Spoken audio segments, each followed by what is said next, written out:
Nous passons à notre troisième lecture du jour, notre texte de méditation. Nous avons tiré notre texte de méditation du jour dans le livre de Matthieu, Matthieu 21, 12 à 13. Matthieu 21, de 12 à 13.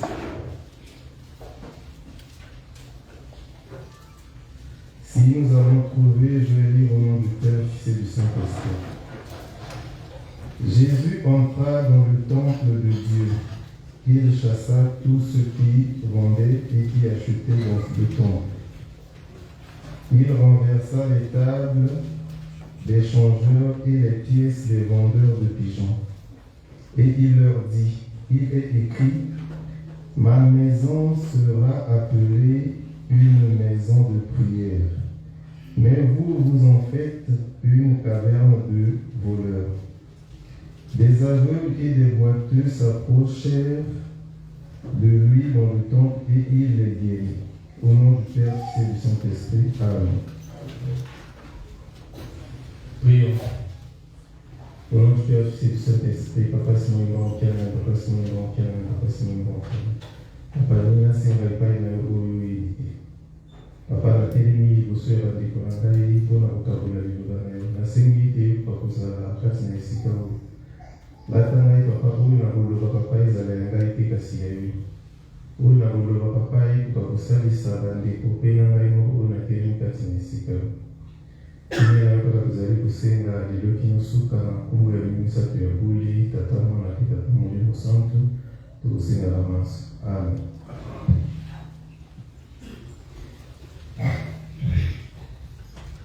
Pour les papas et les mamans qui sont arrivés un peu plus tard, dans notre première lecture, nous avons eu à faire la lecture des psaumes. Nous avons fait la lecture dans le psaume 51 de 1 à 14. Comme il est de notre coutume, nous allons parler un peu des origines et compositions des psaumes. Nous savons que le livre des psaumes est un livre composé de 150 poèmes, prières et cantiques. Parmi ces poèmes, nous retenons que les poèmes 73 poèmes, prières et cantiques ont été écrits par le roi David. Mais mis à part le roi David, nous avons Asaph, le fils de Corée, nous avons Salomon, le roi Salomon et Moïse. Et plus d'un tiers des cantiques et autres ne sont pas attribués parce qu'à cette époque, les mamans n'étaient pas vraiment comptées. Donc, ces autres cantiques ont été attribués au roi David. Le livre des psaumes a une structure et un message très subtil et nécessite une lecture attentive du début à la fin pour une compréhension pleine.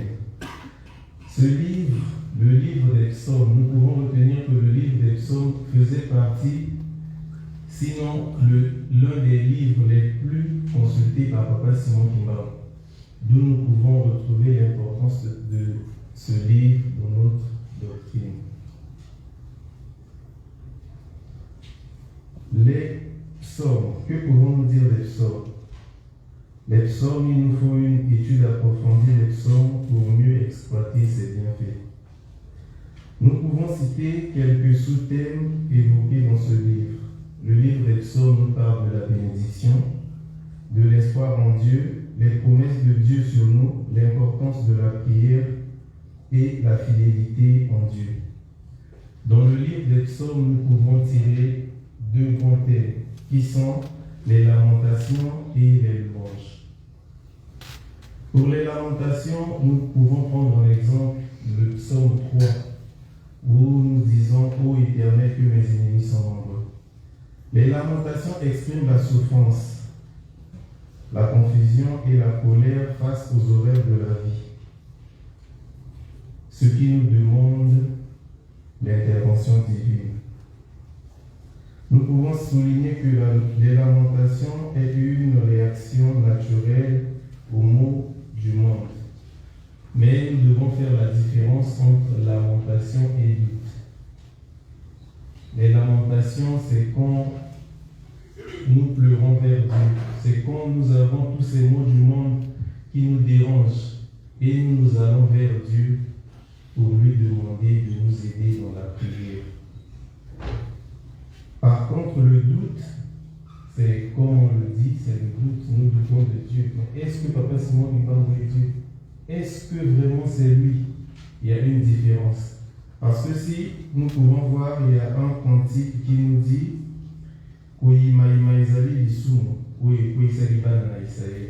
donc, c'est le doute. Yango, patatana, maman, tout le doute. Et la deuxième partie, la grande partie, c'est les louanges. Nous avons par exemple le psaume 100 que nous connaissons. Les louanges, en revanche, célèbrent les bonnes nouvelles et bienfaits de Dieu. Les louanges surpassent les lamentations, d'où je dirais à nous, fils de Papa Simon Kimbangu, en temps de détresse, louons notre Dieu dans les cantiques. Et nous sommes très riches, nous avons des cantiques inspirés de Dieu. Nous avons des réponses à ce que nous vivons dans ce monde comme un monde. Si nous sommes malades, si nous avons tel ou tel problème, Papa Simon Kimbangu nous a donné des cantiques pour pouvoir répondre à tout cela. Dans notre lecture du jour, on nous parle de la confession. Dans le psaume 51, on nous parle de la confession de nos péchés. Papa Simon Kimbangu nous exhorte à confesser nos péchés. La confession des péchés, c'est reconnaître le mal qu'on a fait. La confession nous recommande à demander pardon à Dieu et de reconnaître nos péchés. Seul Dieu nous aide à braver les problèmes de ce monde. Seuls nous ne pouvons pas. Parce qu'il nous faut une force supérieure pour pouvoir accepter et vivre ce que nous vivons tous les jours. En tant que Kimonguiste, nous savons comment il nous est difficile de porter ce nom de Kimonguiste dans la société actuelle. Dans ce psaume, nous demandons à Dieu de nous purifier, de nous rendre sages et qu'il renouvelle en nous un esprit bien disposé pour être réceptif à ses recommandations. Pourquoi nous demandons à Dieu de nous donner un esprit bien disposé? Parce que nous devons être réceptifs à ce que Dieu nous dit. Papa Simon Kimbangu ne cesse de parler. Il nous parle tous les jours en calme. Si nous ne pouvons pas suivre cela, on dirait que nous avons des audios qui passent. Nous avons des audios dans les couples et autres. Papa parle. Mais est-ce que nous mettons en application ce qu'il nous dit?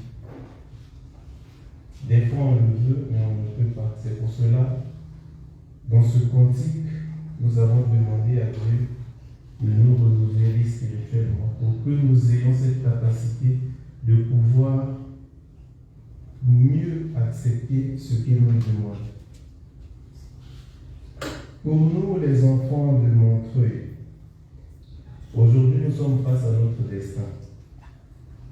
Que devons-nous faire pour honorer notre engagement à servir Papa Simon Kimbangu? Que devons-nous faire pour être dignes d'être appelés fils de Papa Simon Kimbangu? Nous le clamons tout haut et fort, Montreuil, oui, Bana et Papa Simon Kimbangu.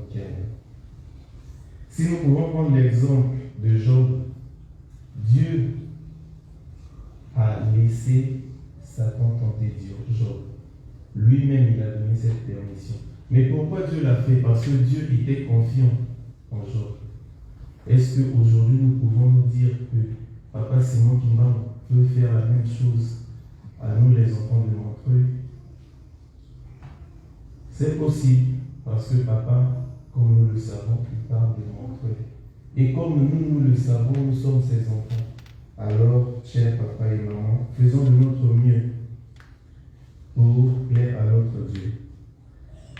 Dans le livre des psaumes,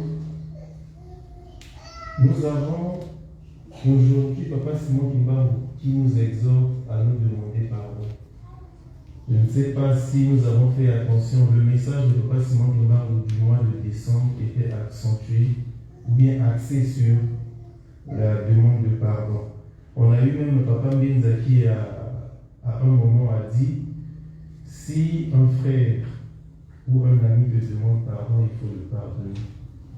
Mais celui qui dit avoir pardonné et que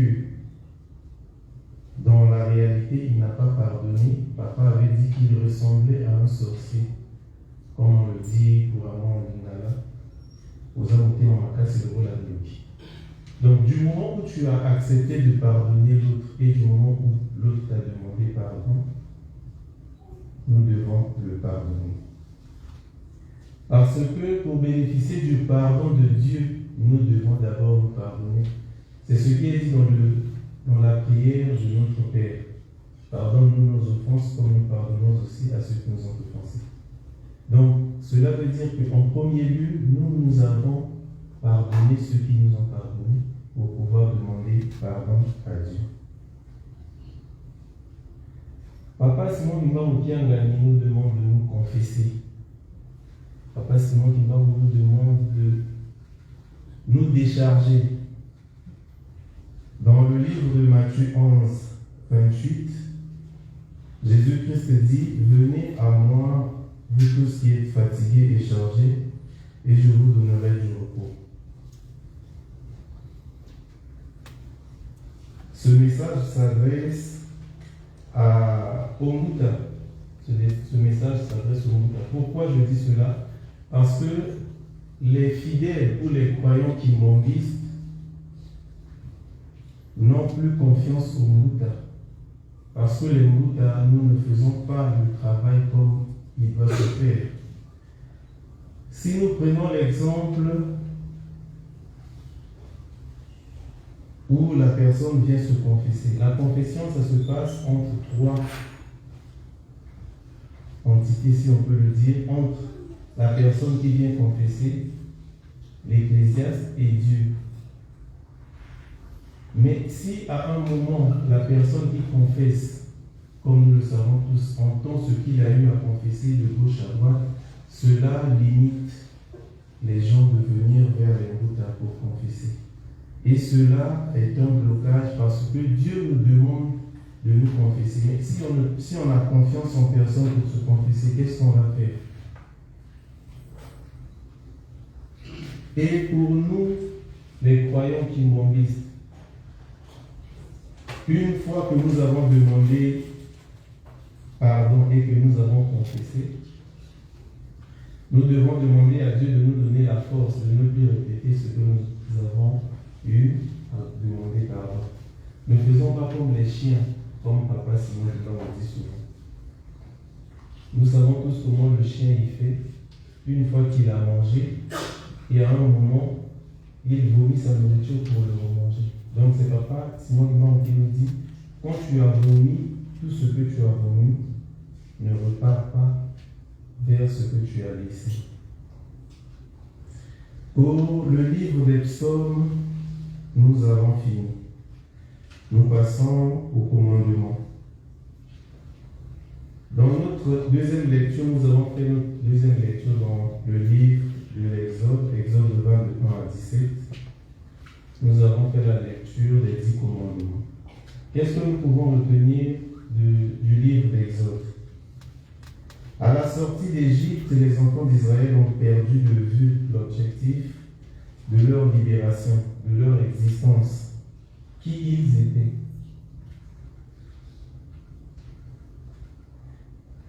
Les enfants d'Israël, c'était le peuple de Dieu, le peuple choisi par Dieu. En tant que tel, ce peuple devait avoir une façon de faire, de voir les choses.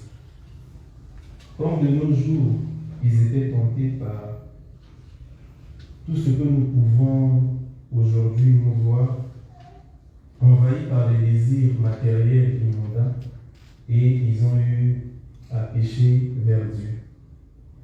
Dieu ayant promis la terre à son peuple, il devrait les purifier pour qu'ils bénéficient de cette terre. Et c'est dans l'application des 10 commandements.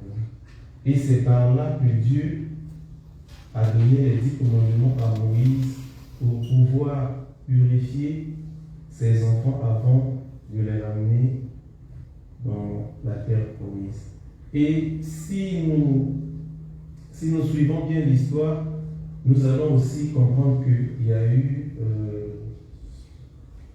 si je peux dire, une sélection.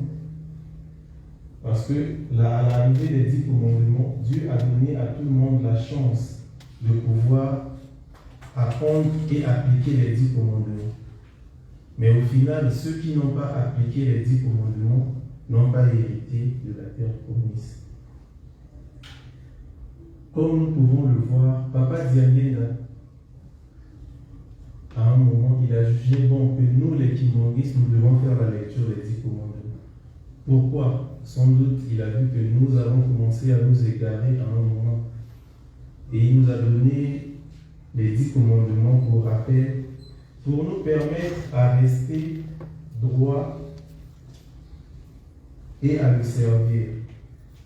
Nous avons aujourd'hui tous un appareil, je ne sais pas, un téléphone, une télévision ou autre. Mais quand nous achetons ces choses, nous avons des notices.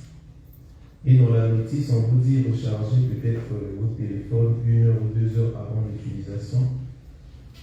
Si vous voulez exploiter au maximum votre télévision HD ou full option, vous devez faire telle ou telle chose. Mais nous lisons la notice parce que le fabricant sait de quoi il parle. Et c'est pareil avec nous. Papa Simon Kimbangu, c'est Dieu, c'est lui qui nous a créés. Donc c'est Dieu qui connaît l'homme. C'est Dieu qui connaît qu'est-ce qui est bon pour l'homme. Dieu, il sait que l'homme ne doit pas pécher. Dieu, il sait que l'homme ne doit pas faire telle ou telle chose. Et c'est ce qu'il nous a mis dans les 10 commandements.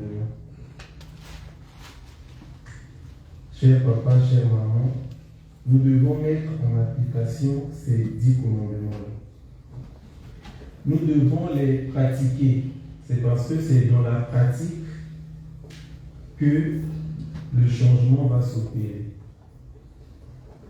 Nous n'avons pas de commandement à mettre de côté, mais pour aujourd'hui, nous allons plus mettre l'accent sur le verset 8 à 11. Là où il nous est dit, souviens-toi du jour du repos pour le sanctifier. Tu travailleras 6 jours et tu feras tout ton ouvrage. Mais le 7e jour est le jour du repos de l'Éternel ton Dieu. Tu ne feras aucun ouvrage, ni toi, ni ton fils, ni ta fille, ni ton serviteur, ni ta servante, ni ton bétail, ni l'étranger qui est dans tes ports. Car en 6 jours, l'Éternel a fait les cieux, la terre, la mer et tout ce qui est contenu. Et il s'est reposé le 7e jour. C'est pourquoi l'Éternel a béni le jour du repos et l'a sanctifié. Comme nous le savons, le dimanche est le jour du Seigneur. Et je vais profiter déjà pour dire bravo et félicitations à nous qui honorons de notre présence pendant les activités des groupes et des associations dans la semaine. Et le dimanche, nous nous présentons encore ici pour glorifier notre Dieu. Mais toutefois, nous devons être prêts le dimanche pour venir prier Dieu et surtout venir à temps. Les Kimonguistes, nous avons beaucoup des secrets de Dieu, mais que nous ne profitons pas. Par exemple, nous savons que nous, ici à Montreuil, nous avons dit à Dieu, quand je dis nous avons dit, c'est que collectivement on a décidé de commencer notre culte à 11h. Comme on le dit, ce qui est scellé en bas, il est scellé en haut. Donc oui, quand même assez et quand même assez. Nous avons décidé que nous allons commencer notre culte à 11h. 11h n'est pas l'heure d'arriver à l'église, mais 11h est l'heure du début du culte. Quand je faisais tout à l'heure allusion au secret de Dieu, nous connaissons que quand on a promis telle ou telle heure à Dieu, c'est à cette heure-là que Dieu se pointe. C'est à cette heure-là que l'ange de Dieu arrive pour relever les présents. Ceci, ce n'est pas pour dire que ceux qui arrivent en retard se sont un peu pointés du doigt. Non, c'est juste pour que nous sachions que nous devons faire un effort supplémentaire d'arriver à temps. On peut arriver en retard une fois, oui, mais quand c'est quelque chose d'habitude, cela n'est pas bien. Surtout que nous avons des groupes où parfois le samedi ou dans la semaine on a répété, et le dimanche quand on arrive en retard après les 2 tours de chant, c'est un peu difficile pour les dirigeants qui se mettent devant nous. Donc faisons un effort d'être là à temps pour glorifier notre Dieu dans la joie et la détresse. Nous passons à notre troisième lecture du jour. Nous avons fait notre troisième lecture dans le livre de Matthieu. Matthieu 21, 12, 13. La sainteté du lieu de culte. Ici, on nous parle de l'histoire de Jésus qui chasse les commerçants, il renverse les tables et autres. Tout cela pour nous rappeler dans quel lieu ces gens se trouvaient. Que doit-on faire dans ce lieu? On peut dire que nous, à Montreuil, on n'a pas le même contexte, mais cela nous donne une image du respect du lieu de culte. Cher papa, chère maman, notre thème de ce jour est le culte saint.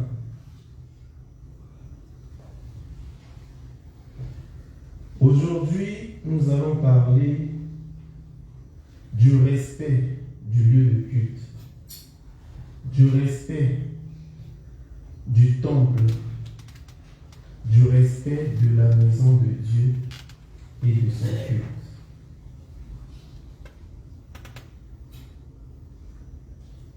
Nous allons prendre un exemple sur le bruit. Comme il est d'habitude dans l'église kimongiste, après la partie liturgique, nous constatons un désordre organisé, comme on le dit. C'est vrai que nous avons des cahiers à faire circuler pour financer nos activités. Nous le reconnaissons. Mais souvent, ce n'est pas la présence des cahiers qui crée le bruit. Nous devons rendre un culte honorable et saint à Dieu. Nous-mêmes, nous le disons,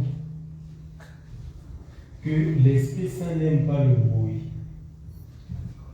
Mais l'Esprit Saint n'aime pas le bruit. Est-ce que ce que nous faisons, nous le faisons sciemment pour le chasser ou nous le faisons inconsciemment? Parce que nous savons que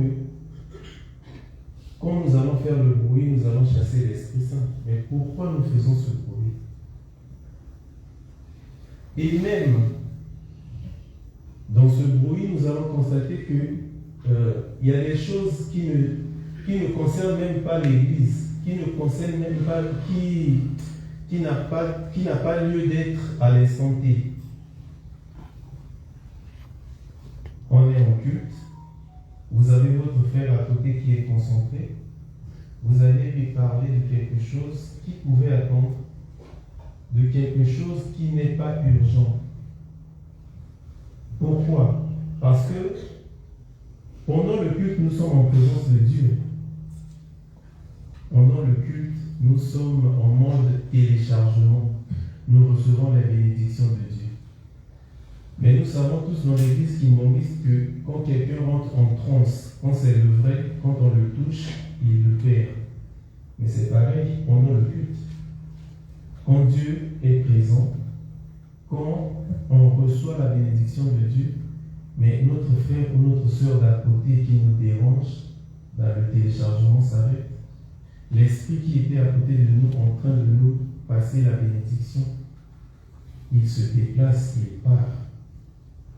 Et Dieu n'aime pas le bruit, nous avons dit. Et nous savons que l'Esprit Saint n'aime pas le bruit. Tout à l'heure, j'ai dit que c'était le thème, notre thème c'est le culte saint.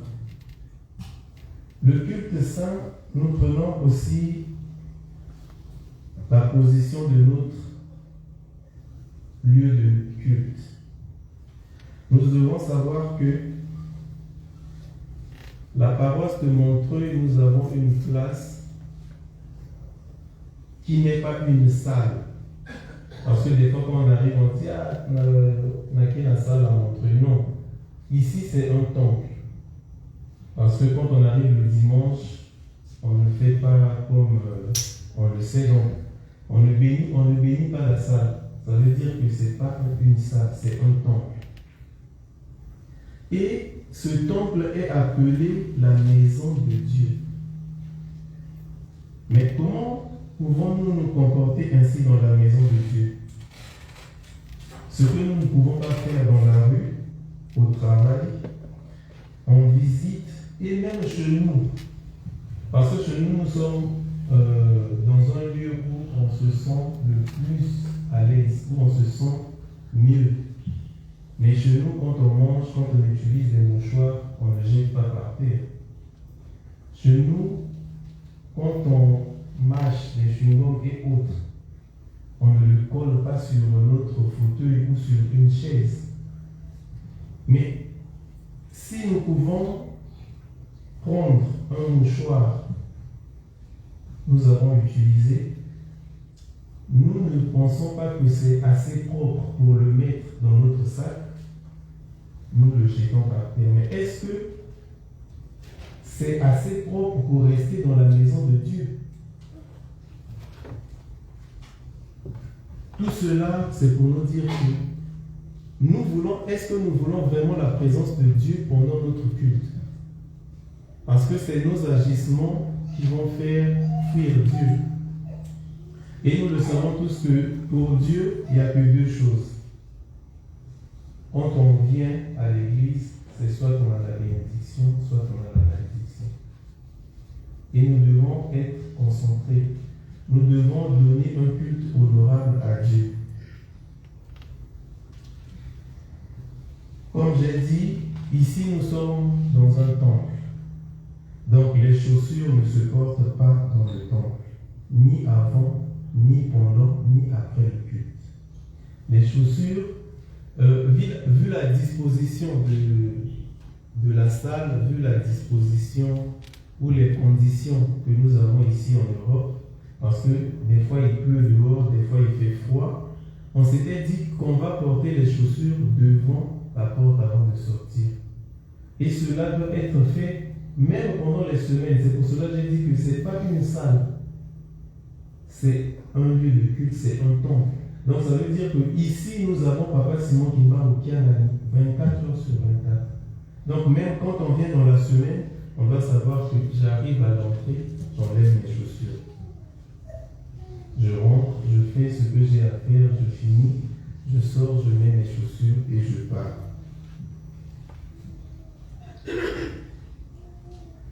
Et aussi, si on a parlé des chewing-gums, ça veut dire qu'il y a des gens qui mâchent pendant le culte. Ce qui n'est pas bien.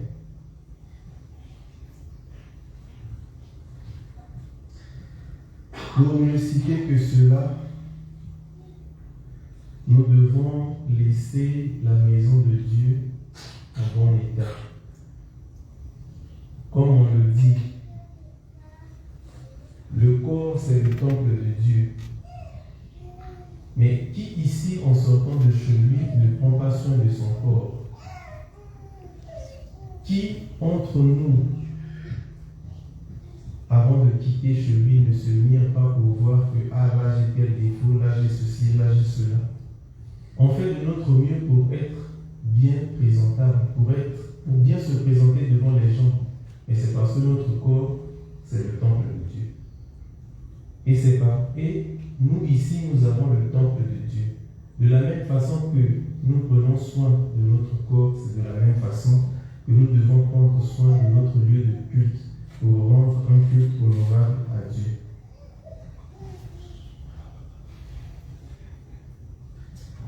Dieu est présent parmi nous et nous devons faire de notre mieux pour le garder parmi nous du début à la fin. J'ai ainsi fini au nom du Père, du Fils et du Saint-Esprit. Amen. Amen.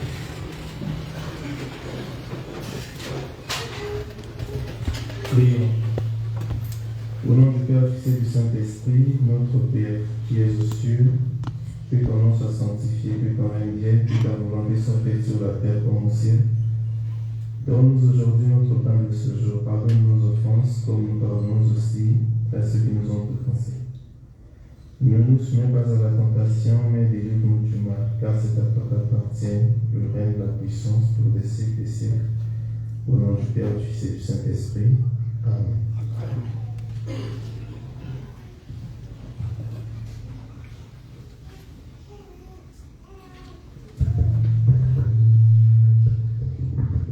Jésus, purifie-moi de mes péchés, purifie-moi de Jésus. 1, 2. Jésus, purifie-moi de mes péchés, purifie-moi,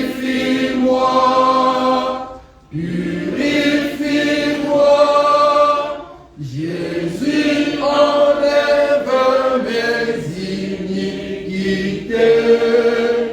pour te louer dans ton ciel. Jésus, purifie-moi de mes péchés. Purifie-moi, purifie-moi. Jésus, enlève mes iniquités. Pour te louer dans ton ciel. Purifie-moi,